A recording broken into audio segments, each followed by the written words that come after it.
Bhagavate Vasudevaya. Om Namo Bhagavate Vasudevaya. Om Namo Bhagavate Vasudevaya.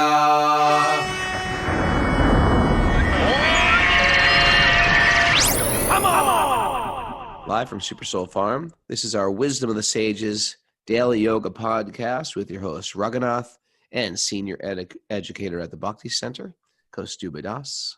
Welcome to our show. This is the show where we study the Srimad Bhagavatam, ancient book on the yoga system, and filled with wisdom. We try to make it practical, relevant, put that wisdom to use so it just doesn't exist up here in the mind. And we are cruising through 18,000 verses of the Bhagavatam. There's 12 cantos in all. And we are in Canto 1, Chapter 8, Text 6. Although, I think it's at... I was going to say, because we read Text 5, but we never read the commentary, which is an interesting commentary. Okay. Maybe we got to go back there. You know, I wanted to say this thing about criticism because I think it's important. Okay. It's good to have people in your life that you can give you get the wand. You're allowed to criticize me.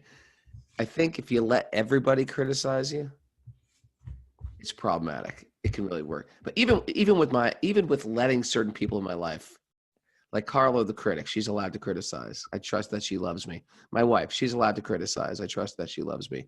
Kaustubha is allowed to criticize. I trust that she loves me. Mara's off. Mara's not allowed. That's not in her job description.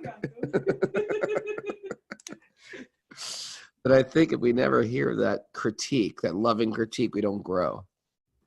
That being said, I do better with encouragement than critique.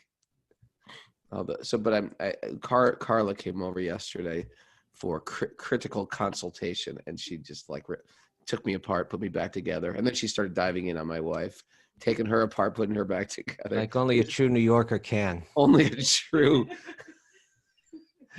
Yeah, but it was good. It was good. But this morning I'm waking up with self-doubt. It's interesting too. You get 1,000 people saying you're great. You're the second incarnation of Jesus, writing you a message, and then you can get a few just cutting you down, and it's just why are those few so heavy, Kaustubha? Does it link in with our own self-doubt or feeling of lack of worth? What is that? I'm not a psychologist, but it sounds about right. Yeah. We're all kind of really vulnerable in some sense underneath because we're trying to take a position that's not really ours in this world. Mm. So there's a little fear, there's some kind of anxiety there always. And even if, we're getting what we want from a lot of people, if a couple others aren't, it really disturbs us somehow. We feel, I guess it just cracks at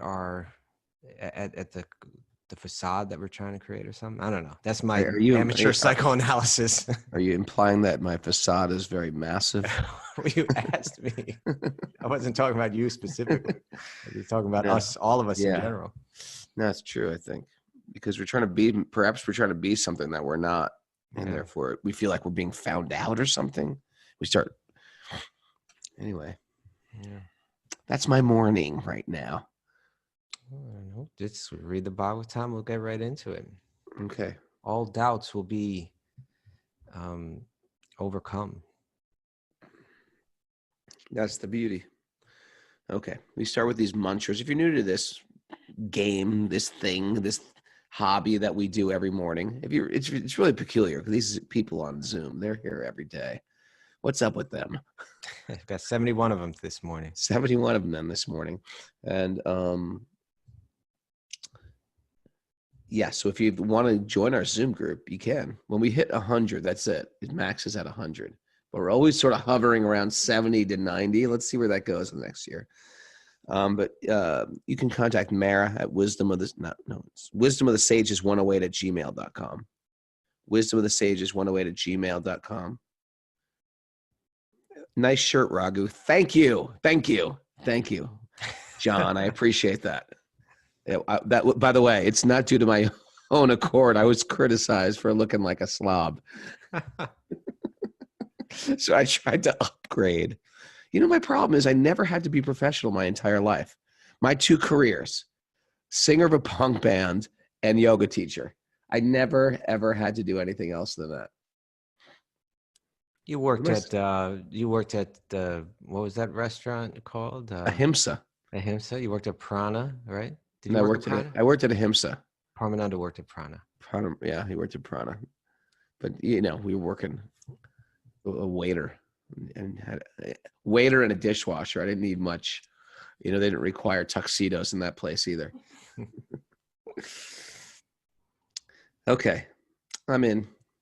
Narayanam namaskritya naram chaiva narottamam devim saraswatim vyasam tato jayamudiraye. Before reciting the Srimad Bhagavatam, which is the very means of conquest, one should offer respectful obeisances unto the personality of Godhead Narayan, unto Narayan Rishi, the supermost human being, unto Mother Saraswati, the goddess of learning, and unto Srila Vyasadeva, the author. Nasta prayesh vabhadreshu nityam bhagavat sevaya bhagavati uttama shloke bhaktir bhavati naishtaki. By regular attendance in classes on the Bhagavatam and by rendering service to the pure devotee, all that is troublesome to the heart is almost completely destroyed, and loving service to the personality of Godhead, who is praised with transcendental songs, is established in the heart as an irrevocable fact. Om Agyana Tamarandasya Gyananjana Shalakaya Chakshurun Militam Yena Tasmai Shri Gurave Namaha. Okay, so we were on text 6 or text 5 rather, and we're going to go into this purport. You want to start with the purport? Why don't we just read the verse quick and then? Okay. The clever Duryodhana and his party cunningly usurped the kingdom of Yudhisthira, who had no enemy. Oh yeah, we described how Yudhisthira, people might not like Yudhisthira, but Yudhisthira being a liberated soul, he had no enemy. He never saw people as friends and enemies. By the grace of the Lord, the recovery was executed, and the unscrupulous kings who joined with Duryodhana were killed by him. Others also died. Their duration of life decreased for their rough handling of the hair of the queen Draupadi. Purport. In the glorious days, or before the advent of the age of Kali, the brahmanas, the cows, the women, the children, the old men were properly given protection. The protection of the brahmanas maintains the institution of the varna and the ashram, the most scientific culture for attainment of spiritual life. Do you want to get into varna and ashram here, or do you want to just skip that? Well, you know, maybe talk about the brahmanas. You know, I just found this, you know, kind of timely. I don't know, timely, but you know, it's like it's saying that it was due to the rough handling of the hair of Queen Draupadi. It was due to disrespect of women that this whole battle went down. I mean, there was so much behind it before that, but was the final thing, you know. Right. That's when the Pandavas took their vows that we're coming back and we're taking care of this. And so I guess when I say timely, I think just some of these topics have, you know, with you know, the whole Me Too movement in the past few years, couple years, this idea, this drawing attention to how women are disrespected has become such an issue, and women began to speak up about it and speak about, you know, what their lives are like, you know, that when, you know, you hear women say, hey, when I'm walking in my car, you know, I have my keys between my fingers because I don't know if some creep is going to come up behind me. When I'm walking down the street, you know, you have these cat callers, you know, just saying the same stupid garbage again and again. I can't have any peace. You know, men are a mess, aren't they? They're like they follow me down the sidewalk. Cracked vase. We're real, like, it's unbelievable what women have to deal with. Yeah. And so what's being said here is just that within society was saying that's not acceptable. And these, and wherever there's a certain, you know, we want to be careful because it's saying that women were protected, and it's not to say that they're lesser or anything, but it is saying that, hey, here's a group of a different list of people, and when I say people, that includes cows here, right? But but it says here the cows, the brahmanas, the cows, the women, the children, and the old men were given Those who are vulnerable. There's some And level. someone might argue that, well, women aren't vulnerable, but when we deal with rape, it's generally women are the ones who have to suffer from that. But vulnerable means can be we were saying that yesterday. In every culture, there's a culture. There is a group of they gather people together who are either armed or warriors that could protect vulnerable people, and that's part of any civilization. Right. Yes. And so here, and what do you protect? You protect what you value.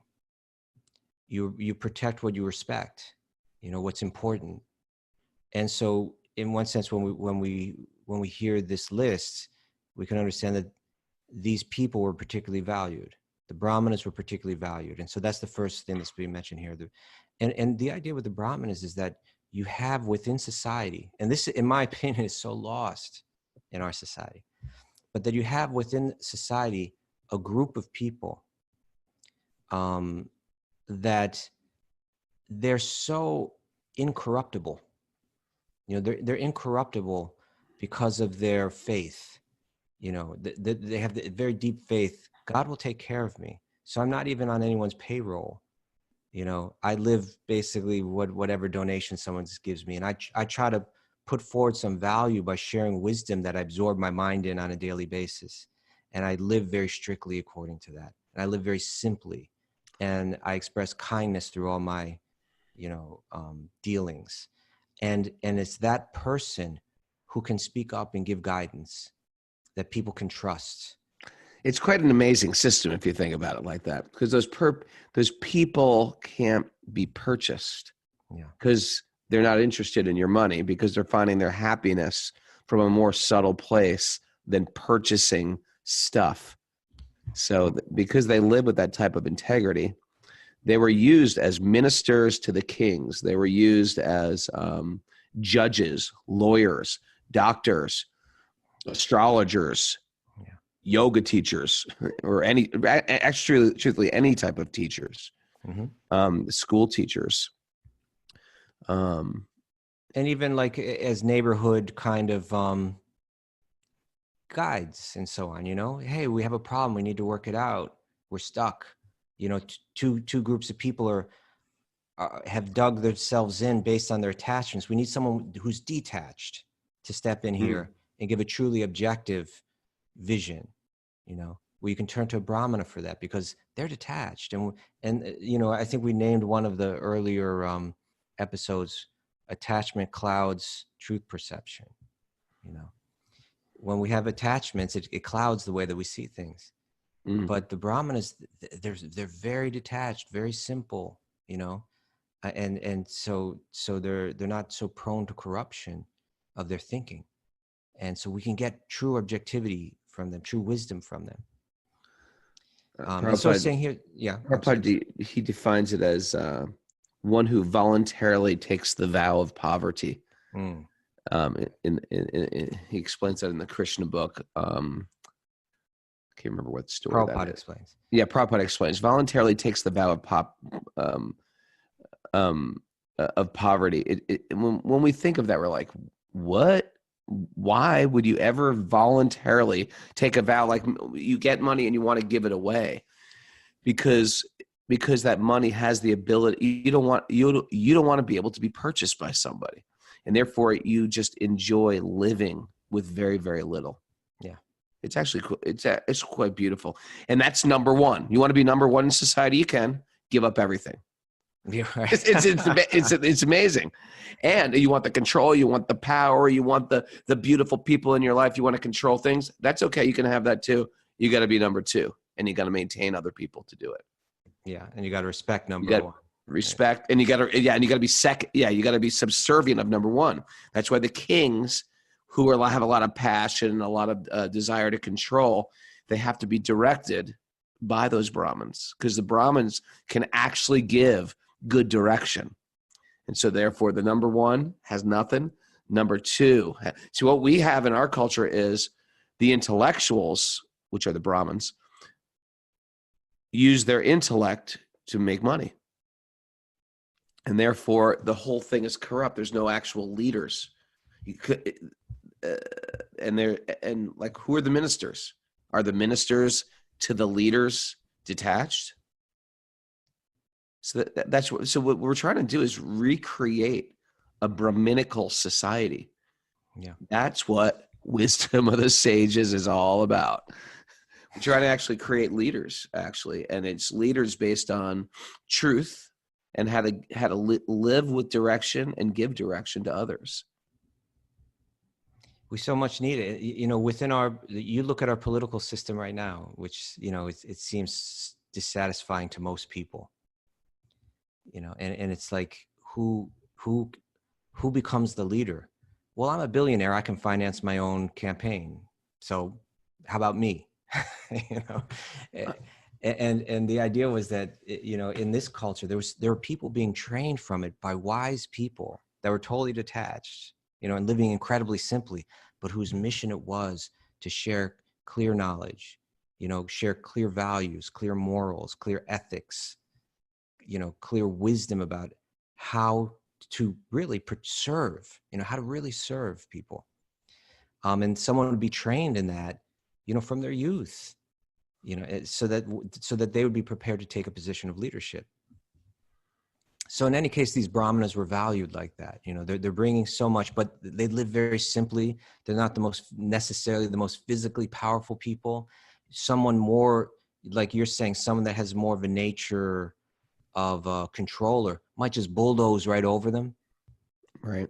You know, well, no, we're going to have to make sure that doesn't happen. So they're going to be protected. So the protection of the brahmanas maintains the institution of varna and ashrama. And then it goes on to the cows. Number two, the protection of cows maintains the most miraculous form of food, milk, for maintaining the finer tissues of the brain, for understanding the higher aims of life. A vegan alert. Well, you know, but to me, this is something that the vegan could relate to. It's like the cows should be protected. Right now, the milk that people are drinking nowadays is just full of all kinds of like terrible, hormones pumped in there. And, you know, the cows are under such incredible stress. And so that milk has no. Yeah. When you're drinking milk with stress and fear, come on, how good can that milk be? Yeah. And, you know, in one sense, that statement may sound, you know, just like, wishy-washy or something, but you know, no, there's when we're in stress, it releases all kinds of chemicals into our blood, you know, and that's going right into that. So in any case, for so many reasons, the milk that you'll find in your average grocery store doesn't have the value of the milk in this culture, and how they cared and loved their cows and fed them well and treated them well and loved them. So and then there's the whole concept of the killing of the animals. So, I mean, the cow is part of, and before the tractor, the cows were the anything that you power use. Source. Yeah, the power source. You know, we live in a farm here. You want to cut down a tree for wood. How do you get it out of the woods? Yeah. Well, nowadays you just get a front loader or a tractor that drives up and you drag it down. You get some chains. You know, I know where we live right now. You either use work horses or you use oxen and they're part of the family, you know. Right. The dogs had use, even your dogs had uses. There was like an integrated relationship with animals. And sort of like in so many ways I do respect veganism, but I can't say I'm a vegan 100% in the sense like I merge with their thought process. I believe that there's an integrated, and I think people that live on farms get this too, or live in nature a lot do. There's an integrated relationship with animals, and there can be a symbiotic and loving relationship where it doesn't have to be like exploitative. Mara, give me some private school. It seems like a lot of Zoomers went to private school. Amara's digging up some deep, interesting things. Who was it? Michelle? Michelle Berger, private school. Heidi. She was a field hockey. Surya G. Also a field hockey captain. Yeah. Surya G. Sarka. Surya G. Sarka. What? Kelly Skinner. All right. This is getting ridiculous. Do you have to be, maybe the ladies have to go to private school in order to get on the Zoom. We won't give out the code unless you could prove to us. We want to see a diploma. So anyway, yeah, I think, and so anyway, there's there's the dung of the animals. I mean, for example, we have sheep on our farm. What do the sheep do? They mow. The sheep mow. They mow at places you can't get to with the tractor. And then they fertilize. They mow and fertilize at the same time. It's quite fascinating, you know? And so if you have cows or oxen and you have sheep, then you don't need to buy a tractor. They'll plow the land for you. They'll mow the land for you. They'll fertilize the land for you. They'll move your heavy stuff. They'll do all this, and they'll do it willingly and happily if they're treated with love. Right. And you don't need to drill the earth for oil that's going to run out sooner or later. You don't need to have an oil refinery that's polluting the air. You don't need to have these hellish factories in the cities where people's lives are just being wasted, slaving away. You know, I was reading, there was this thing around in the 30s, perhaps it was the 30s. I got to do my intel better, but it's something at a certain point, they pitched the tractor to farmers and said, you can get much more of a yield if you just get a tractor. You're doing 1 acre, you're doing 2 acres, you can do 30 acres. And then once the first farmers started choosing that, they became in debt to the banks selling the tractors. Right. And so it just didn't work out. See, it was at a time where just people, tinker time. Remember that statement the other day? When there was not so much stress. And so you could mow with a scythe and a cow, or sheep and a cow. There was no stress, as much stress. And we created a very, very high stress world where we're in debt to everybody. Yeah. Well, you say, hey, if we have a tractor, it can do the work of this many people. So this is progress. But then what ends up happening is those same people need to go find employment in the cities building tractors, you know? And then you got here's another big problem nowadays is, I mean, do you remember growing up? You've had a car for like 8 years, 6 years, 10 years. You know, people fix their cars break, you fix it. No one fixes anything. They just get a new one. And there's millions. You can find these stats somewhere. I mean, I don't know if you want to find these stats. There's millions of cars that are just junked year after year after year. That it's like, what do we do with all this junk? We've created like so much waste in our culture because we like new things. So yeah, it's not just like those tractors that you're done with go away. They just become some like grotesque fossil of the Industrial Revolution. You know, they're out there, and they're. Yeah, I'm sorry. Go ahead. Nah, nothing. You. No, you go ahead. No, that was one of my critiques. I'm always stepping on everything you're saying. Well, now I'm stepping on you. But I was going to say, there's actually an economic term called the garbage index. At least there used to be. Yeah, that in other words, we can understand how healthy the economy is by how much garbage we're producing. Right. Which is really such a misguided way to understand if we're successful or not, you know. You're saying, is the economy healthier? Here's the deal about the economy. It might be, I'm no economist. I know everybody thinks I am. I'm no economist, but your economy might be doing good. But what are the other costs, right? Right. What are the costs? Okay, more people are flying. What are the costs for more people flying? Yeah. You know. And if any politician is going to step forward and say that we should begin to regulate how much, you know, waste we produce or how much we do this or do that, nobody's going to vote for them. Right. It's bad for the economy. We don't want to and we don't want to control ourselves. You know? Yeah, that too. Yeah. Okay. So in any case, there's this idea that, you know, if you have a little plot of land and you have a cow and a bull You know, you have a couple, you know, sheep running around and so on your land. That, you know, all the food that you need from the earth, the cow is going to help you plow the land, you know. Then it can provide this food, milk.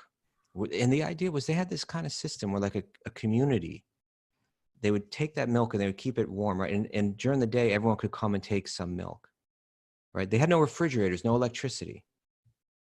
But the first day you could come and take milk, and then they would take that milk and turn it into yogurt. And then the next day you could come and take yogurt. And then they would turn that yogurt the next day into butter. And then you can come and take butter, use it for the day. And then they take that butter and turn it into ghee. And ghee you can just keep without a refrigerator for as long as you want. Or not as long as you want, for a very long time. You can keep it for hundreds of years. They found it in the pyramids. What are you talking about? I kid you not. They found ghee in the pyramids. Really? You didn't hear that? Okay. All right. It's like ghee can last forever. Yeah. So you know, and then the cows, if you need clothes, what, you know, you plow the land, you grow cotton. You grow clothes. You need to light your home. You don't need to create electricity. You grow like castor, and you take the oil from the castor, and you can light your home with it. You know, you need fertilizer for your crops. The dung and the urine of the cow are perfect pesticides that don't poison us. You know, they're fertilizers, they're pesticides. It's that the cow and the bull are providing everything. And then and so the idea was they need to be protected. They need to be treated with love and respected and cared for from birth to death. There's some great YouTube videos by Vandana Shiva. I'm going to write that name down. Oh yeah, Vandana Shiva. She's wonderful. Vandana Shiva. She is like a old school permaculturist from the ancient Vedic world. And she is quite impressive. And she has a King Tutankhamun. Okay. Tutankhamun. Okay. Anyway. Google her up if you want. There's also, you know, I think on YouTube there is a video, and I believe maybe someone can check this out. I think it's called The Sacred Cow, if I remember correctly, which was kind of like an ISKCON produced film about exactly what you're talking about, how tractors came in, how also the water buffalo was introduced by the British to India. Oh, really? And how what's wrong with the water? What's wrong with the water buffalo? The water, you got some water buffalo issues? I do. There's some issues with the water buffalo, but I forget what they all are. But in any case, their milk isn't as good. They say it's healthy. It's not as, yeah. But in any case, the idea that if you live simply, if we live simply, if we decide that we want to live simply, nobody's willing to do this right now. But if we decided that we were willing to live simply and live off the land, you know, grow our food, you know, create our own clothes, that it sounds like Little House on the Prairie, or it sounds wild or ridiculous to us now, but actually we'd be much happier. We would all be, in a sense, kind of, we could care for one another and live a life that's connected to the earth, connected to nature, and ultimately connected to God. And that's all part of the yoga culture. You know, that's part about how we reconnect with our own source. But we're working in these cubicles under the artificial light, eating poisoned food, et cetera, et cetera. Do we need a collapse? Is that what's do we need the whole thing to collapse for us to figure this out again? It may be. I don't know. Or you know, we have the choice, right? Either it's going to collapse, or we have to get smart. You know, transcendental knowledge. It almost seems like it's got to collapse. We almost got, okay, you don't want to learn it? You don't want to learn the lesson? Yeah. Okay, we're going to collapse on you. We're just going to collapse. There's no adult in the room to kind of say, hey, this isn't working. Yeah. You know, let's all get together. Or you could say, it's already collapsed.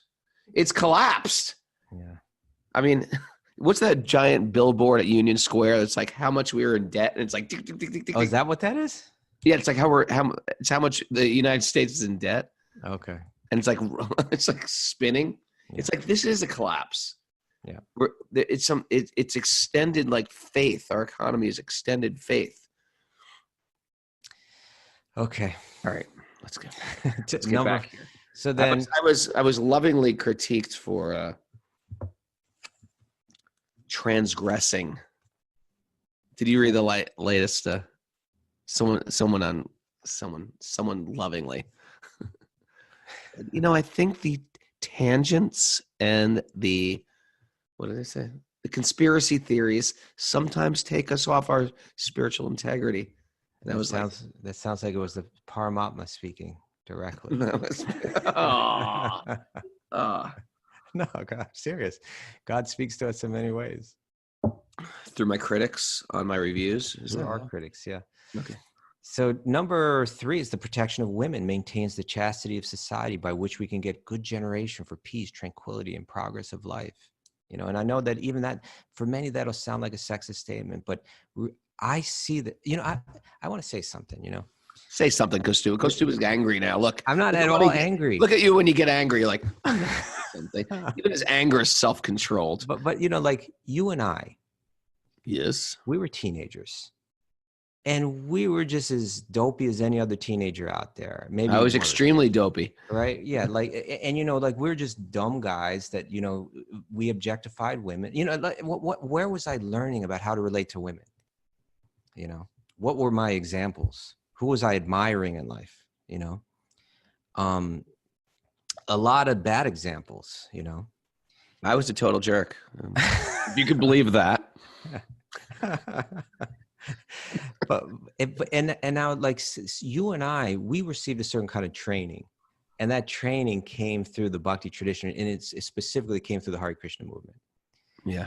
Now, if you want to go to the Hare Krishna movement, you can find a lot to criticize, and you can find a lot to appreciate, right? You go anywhere. You can go anywhere. You can go to Walmart and find a lot to appreciate and a lot to criticize. Well, yeah, and in one sense, like as an institution, it's a big Walmart. Like I'm going to find stuff I like there and stuff that I can't really relate to there. And you're going to find within that institution, there's going to be a history of women being not respected well, But also, I can say as an individual, it's where I learned to respect women. I would have had no idea. I hope the women out there feel that I'm respectful, You're very respectful. I would have. Mara's nodding. Kaustubha's very thank respectful. You, Mara. I hope you think I'm respectful, Mara. Yes. Okay. So I learned that in the Hare Krishna movement, so I accept the critiques of the Hare Krishna movement on that level as well. But I can say that I learned respect for women through the Hare Krishna movement, through reading this literature, through seeing the examples of others, and in texts like this, So when it says like, the women are creating the next generation for peace, tranquility, and progress of life, a lot of that has to do with mothering, the nurturing of a mother. If someone has a good mother, it makes all the difference psychologically, that children are raised well and that they have the right values, and they have the right psychological disposition. They're not damaged going into life. And I know that because women have been so mistreated, that when we hear things like this, we can see here's a reason to box them into a particular role and exploit them. And that idea certainly has to be guarded against. There's validity to that argument for sure. But at the same time, I think we have to be careful not to denigrate or downgrade, or underappreciate the role, the domestic roles that a mother can play, and that it's extremely important. And just start, practically we're all running around now, taking different kind of pills just to go to sleep at night or just to be free of anxiety. It has to do with how we're nurtured, particularly when we're young, and to give us that kind of stability. And so it's an extremely important role in society. It should be valued and appreciated, and it should be protected. That's what's being said here. That's how I understand it. Yeah. I can say for myself too, the concept of a man controlling lower passions. I think before I was in an ashram, I got that, like, I need to figure this out because my lower passions are controlling me. Yeah. But I feel like if it wasn't for the ashram, it helped me like sort of contain it and see it in a proper light and sort of give me tools to work through that and show that that is actually the highest thing I could do for society, is for me to control my own senses. And with that comes a type of, I mean, it's hard to even see because it's so woven into our culture. I use this example of a guy I hadn't met in 20 years. And I saw him and I said, what have you been doing? Are you married? And his answer was, no, I can't get married. I love women too much. And I was thinking to myself, man, you love women like a lion loves lamb. Right. You don't love women. It's like, so we can fool ourselves thinking, no, I love women. I'm really cool. I want women. And the Me Too, you are the Me Too movement. You start to think like that. It's about that type of thinking, that people are out there for me to consume. So it's a different thing when you actually start to control your senses. Say, no, actually, people have to be protected from me and my consciousness. I have to start putting people way up. And this, and I think a lot of this starts with men being able to control those lower passions and in their behavior, and not just their behavior, but their thoughts. So for me, I think that one of the biggest game changers was, Raghu, you got to start changing your thinking, and that's going to change your external world. And a lot had to do with lust. And to see women, I'm only speaking from a heterosexual male, but you have to start seeing women not as a commodity, but as a spiritual being. And in order to do that, you have to start to raise your consciousness. And that's why this process of bhakti is so powerful. And you have to do it. You can't skip that step. Well, I'm going to do the chanting. I'm going to wear a dhoti. I'm going to go on pilgrimage. I'm going to go to Krishna Das's kirtan. No. You got to go out of your lower passions and bring that consciousness way high. And you have to start seeing beings as spiritual beings now. Because you're not a man. If you want to start to see yourself as a spiritual being, you got to see other people as spiritual beings. And you got to stop identifying yourself as it. Truthfully, all this stuff is asking us to act on a very high level. It doesn't almost seem natural because it's the most natural. I've been encased in the man machine for so long. I think I'm a man. And according to the Bhagavatam, that's wrong. That's bad math.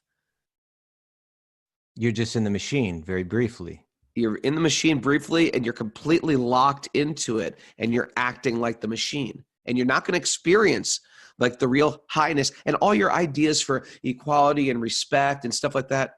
It's just going to be bullshit because it's all based on the body. So you might publicly come off something, but unless you've actually changed your thoughts, big deal. There's that hiccup. There it is. I'm not allowed to say that. That was part of the corrections. I'm not allowed to say that. Now I said it. So you said it for me, but there was that hiccup. Carla looked at me. She goes, you know what, Raghu? Enough of this hiccup. Enough of this hiccup thing. No one wants to hear about your hiccup.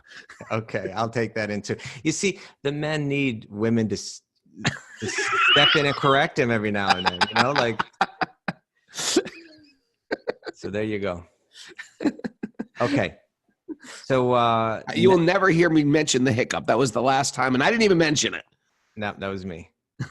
Sorry, Carla. Yes. It's okay. She has the wand. Yeah. Okay, then next, the protection of children, which is another huge problem in society. Massive.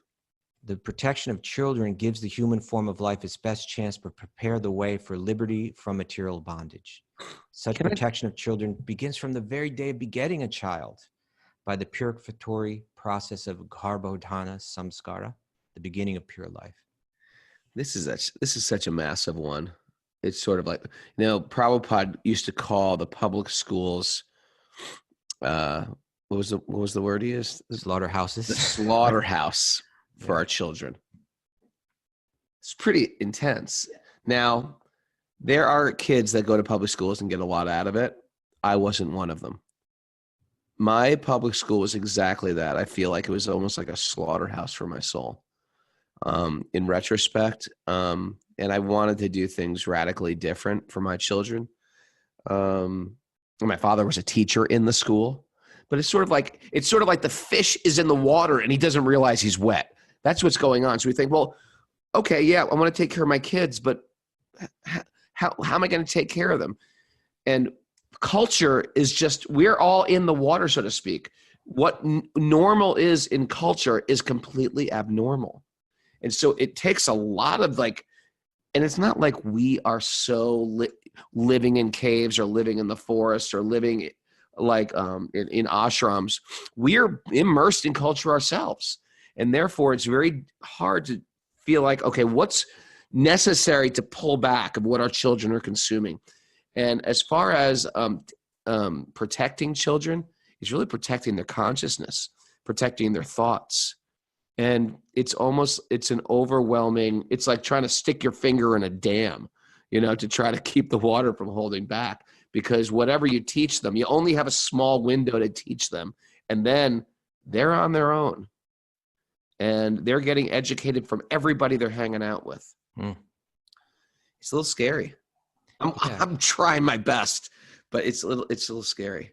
Yeah. Well, there has to be that love there, and then there has to be good values, and that's more important than all the other, we need to learn to read. We need to learn to write, we need these basic skills in life, but what we really need is love and good values.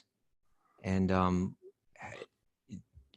in terms of how we protect there's so many examples in our society of how kids are horribly exploited, and horribly abused.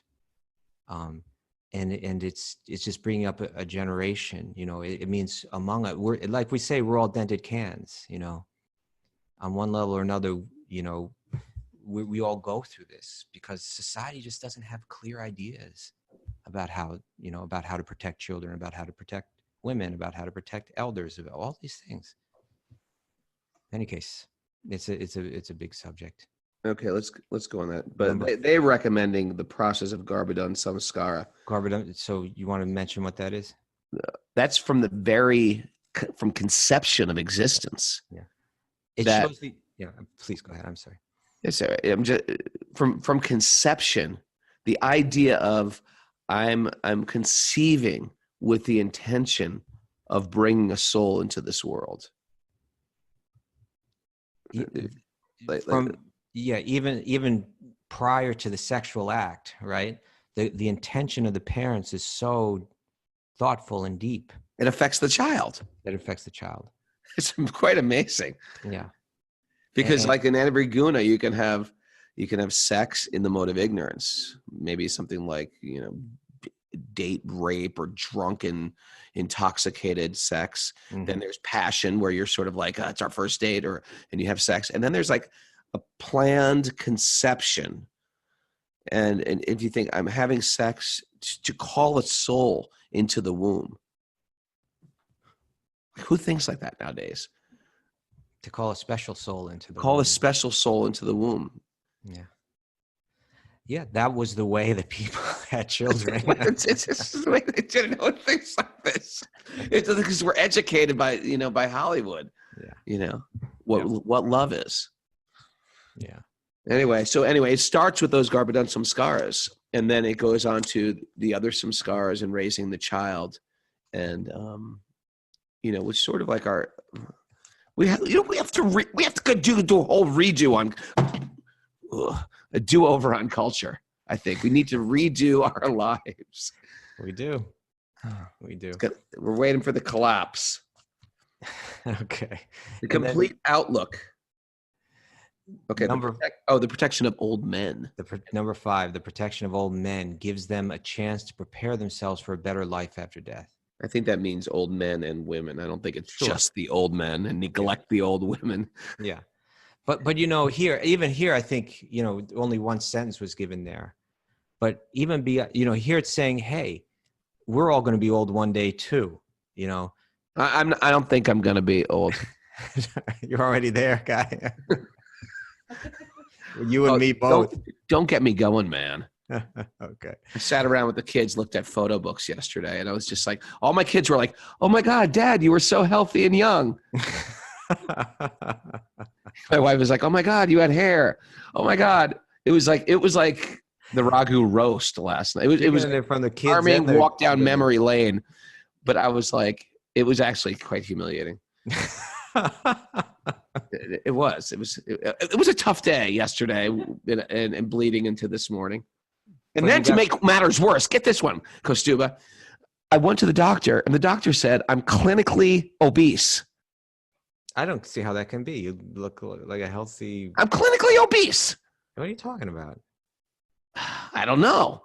I said, first of all, the doctor was obese. And the nurse, she was super obese.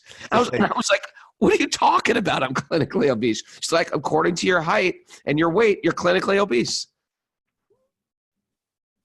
When you say, doctor, heal yourself. You know what? I was just like, all right, whatever.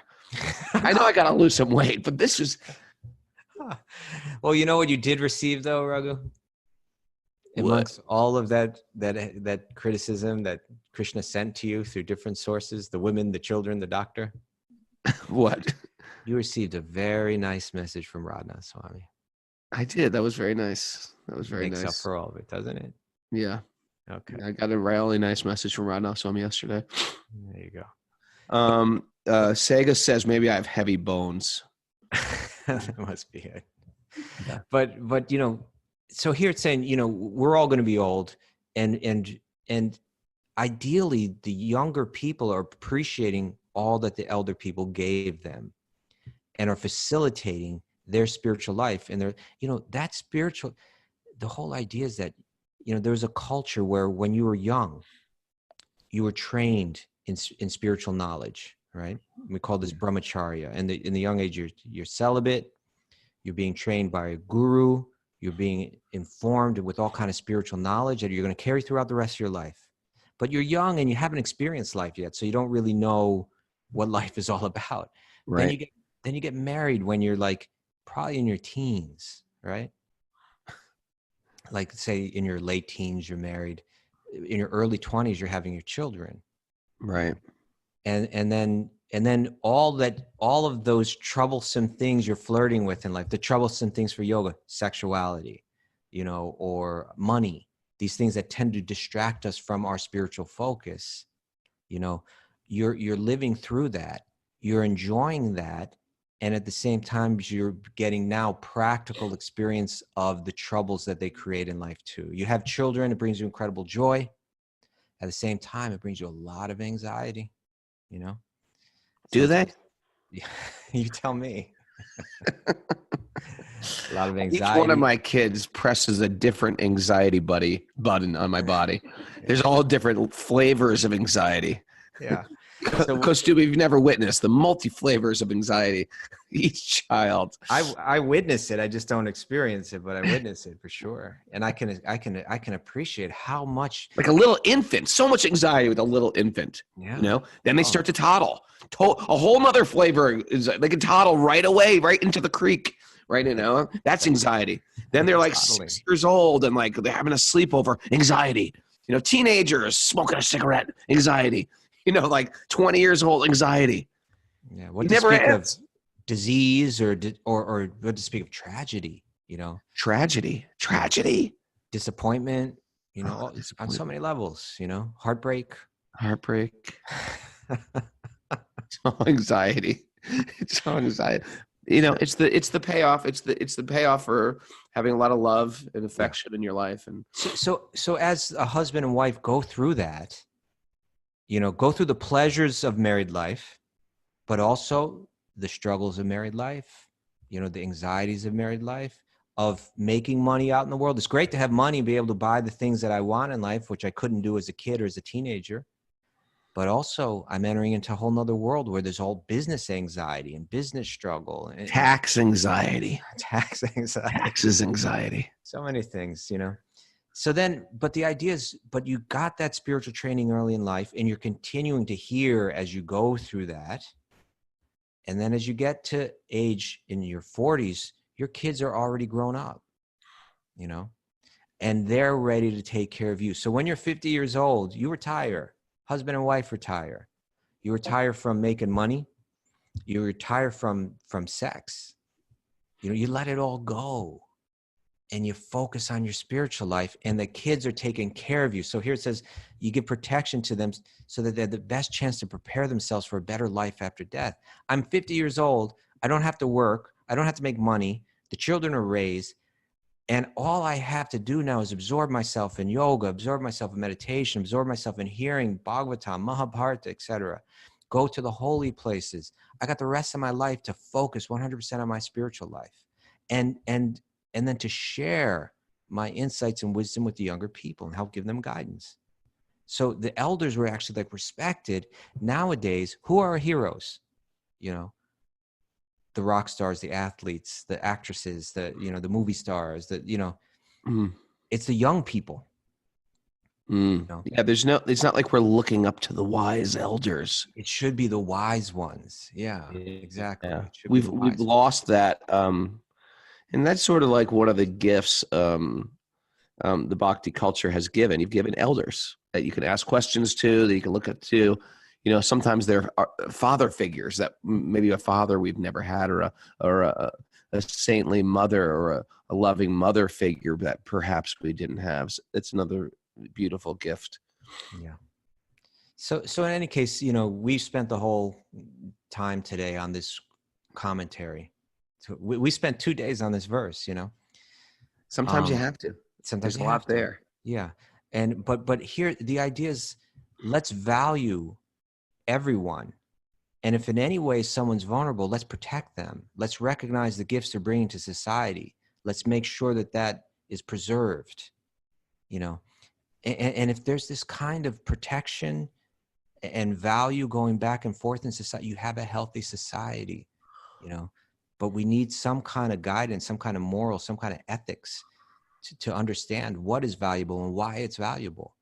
And our society is lost, you know. Our society is largely lost when it comes. There are good people that are trying to reclaim this and trying to recover it in some way. And we're turning to certain things. We're turning to yoga. We're turning to wisdom, culture. But it's up to all of us to make it happen, to revive it. And Raghu, you're playing a huge role in that. You're loved, you're appreciated, you're great. Keep chopping my ego, Prabhu. Hey, if you're new to the show, welcome. You can reach us at wisdomofthesages108@gmail.com. Send us your questions. We're having question day every week. Question day every week, I think. So you can send your questions. Thanks for anyway. That's how you join us. Also, you can check out our Patreon account. If you like what we're doing, support us. Throw down $1, $10, $20, $50, $2,000 a month. What are you talking about? That's patreon.com/wisdom of the sages. Whatever you want. You're more than welcome. We have a great community. I hope I see some of you in New York City this weekend for Wisdom of the Sages. I mean, for, Six Pillars. 6 Pillars at the Bhakti Center tomorrow. Me and Kaustubha, that's tomorrow. Then me and Kaustubha are going to do Wisdom of the Sages Sunday morning together live. Oh, from my place. From your house, yeah. And we're looking forward. Me too. And everybody on Zoom. Zoomers got a good group. Everybody joined late today. Why is that? Thanks for everybody joined late, including the most famous and lovable Hair Mustache. How are you, Alexander? Good to see you. And Alex from Sweden. Brother, how are you? Good to see you. Liam, good to see you. Don Kaylee Prabhu. Everybody I missed on the way in. Super happy here. You guys brought me up. Clifford Dean, he's biking. He's yes. I got to do exercise while I give class. I could it'd be knocking off two things at once. I'm going to get a bike, Kaustubha. Okay. Jai Shri Krishna Bolo Jai Radhe.